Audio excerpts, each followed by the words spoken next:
PM Netanyahu wants the war to continue. We must stop that. Indonesia cannot, I repeat, cannot sit back and relax, seeing the injustice that continues to be committed against the people of Palestine. Mr. President, this is my last opportunity as the Foreign Minister of Indonesia to represent my country to speak before the UNGA.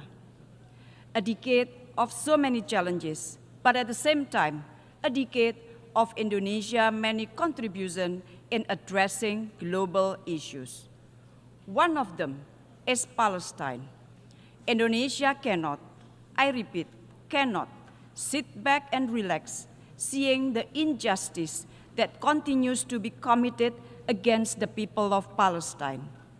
Indonesia is and will always stand with the people of Palestine to attain their right to have an independent state of Palestine. As I speak now, more than 41,000 people in Gaza have been killed. Situation in West Bank, Lebanon are deteriorating. Is that not enough? Is that not enough? Will the Security Council only take action to stop Israel atrocities when all Palestinians are displaced? Or when 100,000 Palestinians are killed? Or when a regional armed conflict breaks out? That will be too late. PM Netanyahu yesterday mentioned, and I quote, that Israel seeks peace, that Israel yearns for peace. Really? How are we supposed to believe that statement? Yesterday, while he was here, Israel conducted unprecedented massive air attack on Beirut. PM Netanyahu wants the war to continue. We must stop that. I repeat, we must stop that. We must pressure Israel to come back to a political solution for two-state solution. Mr. President, the overwhelming majority of the UN members strongly support the two-state solution, and this is the right time to walk the talk. Recognizing the state of Palestine is the least that we can do now to give Palestinians equal footing on the world states and to exert pressure to Israel to stop their atrocities. Therefore, I urge countries that have yet to recognize the state of Palestine to do so now. If each of us does it, for sure it will give impact.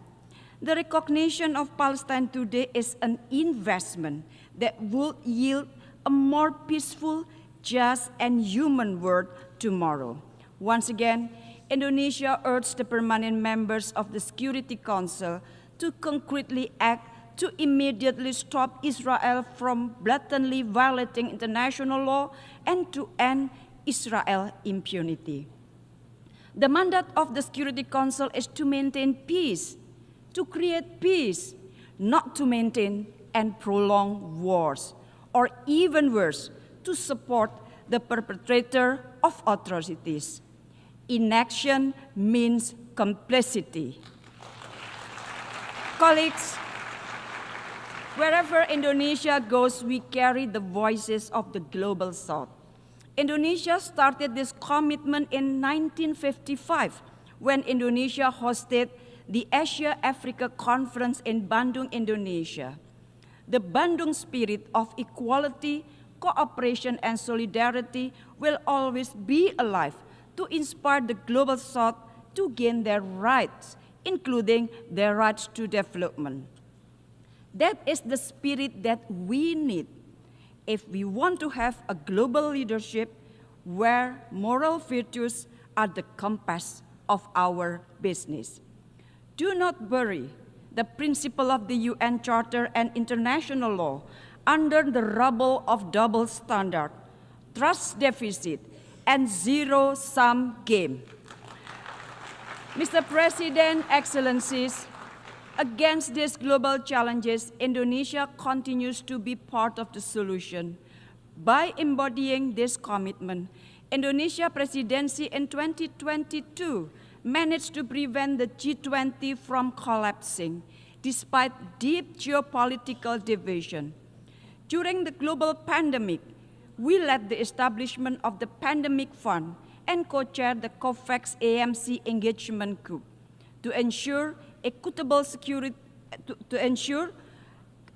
access to vaccine and financial resources, and to safeguard health security for all, especially for the Global South.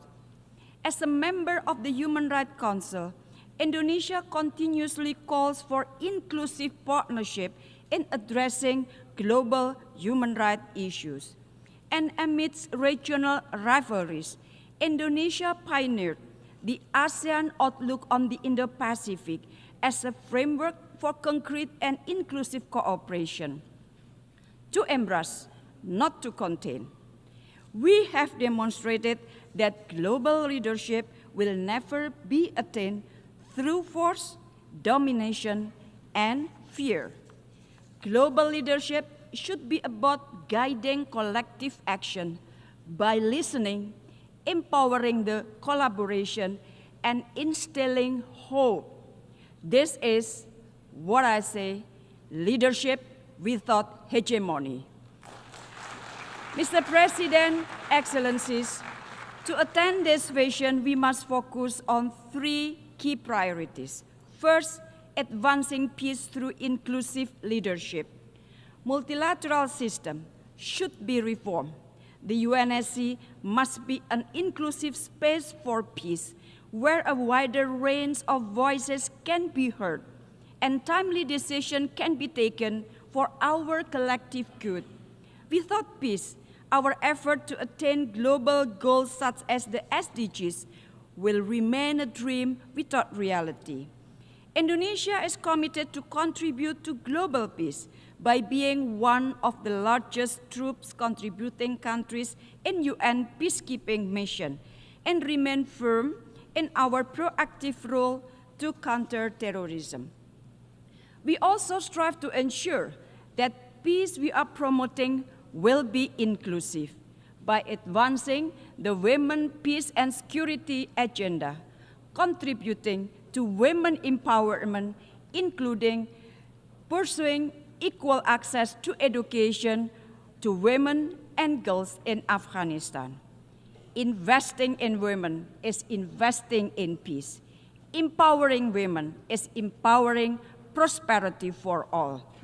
Second, ensure a resilient future for shared prosperity. Indonesia believes in a future where all nations thrive no matter how big or small. But the global pandemic and impact of climate change has shown us all that to prosper together, we must work together. Therefore, the implementation of the Pact for the Future is important to accelerate the achievement of the SDGs and scale up partnership and sustainable development even beyond 2030. At the same time, geopolitical tensions have also significantly impacted global supply chain, affected the development trajectory of the Global South, many of whom remain unable to freely exercise their right to development. In this context, Indonesia has taken proactive steps. Earlier this month, Indonesia held the second Indonesia-Africa Forum to enhance cooperation in international supply chains and connectivity and build collaboration in preparing for the future challenges. Indonesia also hosted the 10th World Water Forum, I repeat, the 10th World Water Forum this year. We believe that water is a crucial element for shared prosperity. And third, building bridges to foster global collaboration. Colleagues, a winner takes all, and take it or leave it mentality should no longer exist when collaboration is the only antidote in addressing the global challenges of today. For Indonesia, a world where the only option is us versus them will only result in the world of us or them.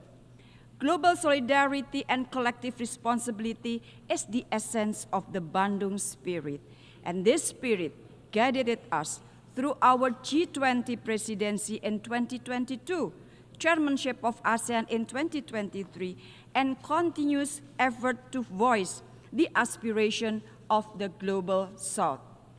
Indonesia envisioned a world where nations collaborate together to address shared challenges, uphold international law, and protect human rights and dignity of all people. In Southeast Asia, ASEAN with 650 million people has proven that diversity can coexist with stability, peace, and prosperity. Indonesia also continues to work with ASEAN to restore peace and stability in Myanmar through implementation of the ASEAN 5-point of consensus and to enable the safe and dignified return of the Rohingya people. Beyond ASEAN, we also continue to deepen our engagement to the Pacific region to become part and parcel of an inclusive and peaceful Indo-Pacific architecture based on the principle of solidarity, equality, and mutual respect. Mr. President, colleagues, peace, justice, and humanity will always be at the core of Indonesia's foreign policy. Indonesia understands that the global leadership is not something that inherited, nor does it fall from the sky. It must be earned through our collective efforts. Rest assured that Indonesia's commitment toward common peace, common prosperity, common security will be carried out forward across Indonesia's successive administration. It is in this spirit that I'm proud to announce Indonesia's candidature for a non-permanent seat of the United Nations Security Council for 2029-2030. This candidature reflects our deep commitment to contributing toward global peace and security. So, colleagues, let us work together to build a legacy of peace for our future generation. I thank you very, very much.